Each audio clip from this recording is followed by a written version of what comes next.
प्यारे दोस्तों, बहुत-बहुत स्वागत है आपका अपने चैनल यूजीसी नेट साहित्य दर्पण में। तो फ्रेंड्स, आपको पता है कि हम एनटीए नेट की तैयारी हिंदी विषय से इस चैनल के माध्यम से कर रहे हैं। आज की क्लास में कुछ विद्यार्थियों के कुछ सब्सक्राइबर मित्र हैं जिनके अनुरोध पर मैंने ये प्रथम प्रश्न पत्र को लिया है। हमारा फर्स्ट पेपर है जो कि शिक्षण अभिवृत्ति, इसका पहला हमारा पाठ है, पहला लेसन लगा हुआ है।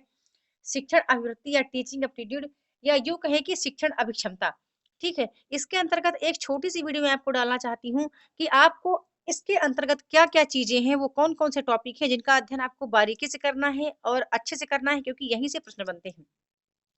है ना? क्योंकि मैं जानती हूँ कि यूट्यूब पर काफ़ी सारे वीडियोज़ आ रहे हैं एक पेपर प्रश्न पत्र प्रथम को लेकर के। लेकिन मैंने कहा कि उनके अनुरोध पर मुझे एक वीडियो डालना चाहिए। या आपको ये वीडियो पसंद आएगी, आप लाइक और कमेंट के माध्यम से अपना फीडबैक अवश्य अवश्य सेंड करें, ताकि मैं इसी तरह के कुछ अन्य वीडियोज़ भी लाती जाऊँ आपके लिए, ठीक है? पेपर फर्स्ट से रिलेटेड कि कौन-कौन से टॉपिक हैं जिनका अध्ययन आपको कर लेना है। चलिए बात करते हैं, सबसे पहले आपको पढ़ना है फ्रेंड्स, शिक्षण के प्रकार पढ़ना है। शिक्षण के प्रकार का ऐसा हुआ कि जो शिक्षण उद्देश्यों के आधार पर कौन-कौन से प्रकार बताए गए हैं, तो ज्ञानात्मक है, भावात्मक, मनोगत्यात्मक है। शिक्षण के स्तरों के आधार पर भी आपको देखना है प्रकारों को, स्मृति स्तर, अवबोध स्तर और चिंतन स्तर। बहुत ज़्यादा पूछा जाता है इस शिक्षण के प्रकारों से।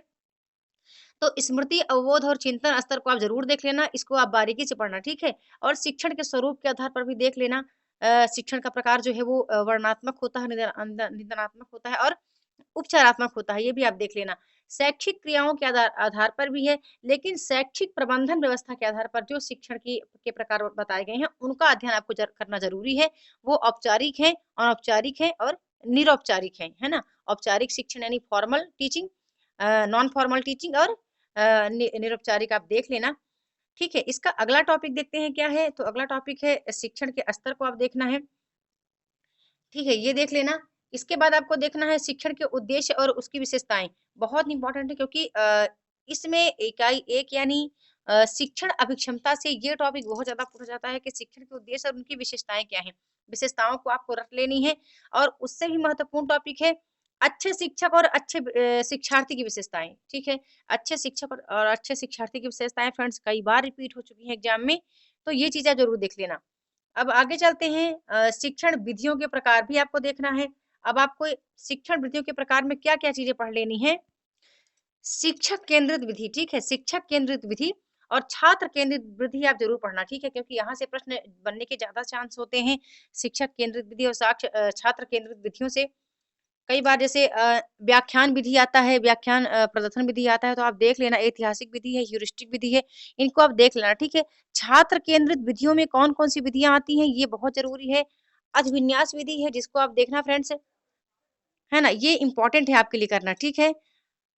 तो ये चीज़ें हैं। शिक्षण सहायक सामग्री को भी आप देख लेना, क्योंकि वहाँ से प्रश्न बनने के चांस काफ़ी ज़्यादा होते हैं शिक्षण सहायक सामग्री के अंतर्गत।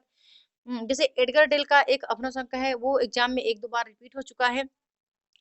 दृश्य सामग्री, श्रव्य सामग्री और दृश्य श्रव्य सामग्री दोनों का क्या है ये पढ़ना। एनसीईआरटी के तहत जो ये तथ्य दिए गए हैं दृश्य श्रव्य सामग्री के, वो काफ़ी मतलब ऑथेंटिक हैं, उनको आप देख लेना, है ना? यहीं पर आपको देखना है स्वयं, स्वयं प्रभा और मूक्स, यानी ऑनलाइन बनाम ऑफलाइन टीचिंग, जो अभी हमारे गवर्नमेंट से ये रिलेटेड गवर्नमेंट ने जो हमें दिया है सुविधाएँ, ये सुविधाएँ किसके लिए हैं? कितने चैनल इसके अंतर्गत प्रसारित किए जाते हैं?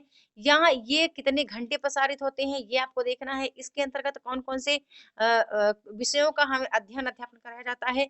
ये चीज़ें आपको देख लेनी है, ठीक है? अच्छा, यहाँ से क्या पूछा जाता है ज़्यादातर? इसके पूछे पूछे जाते हैं इनकी ये संस्थाएँ कब से संचालित की जा रही हैं, ठीक है? इनके इनका मतलब इनका सन पूछा जाता है कि ये कब से ये संस्थाएँ काम करना स्टार्ट कर रही हैं। ये आप देख लेना। एक चीज़ आपको देखना है, बड़ा महत्वपूर्ण टॉपिक है मूल्यांकन का।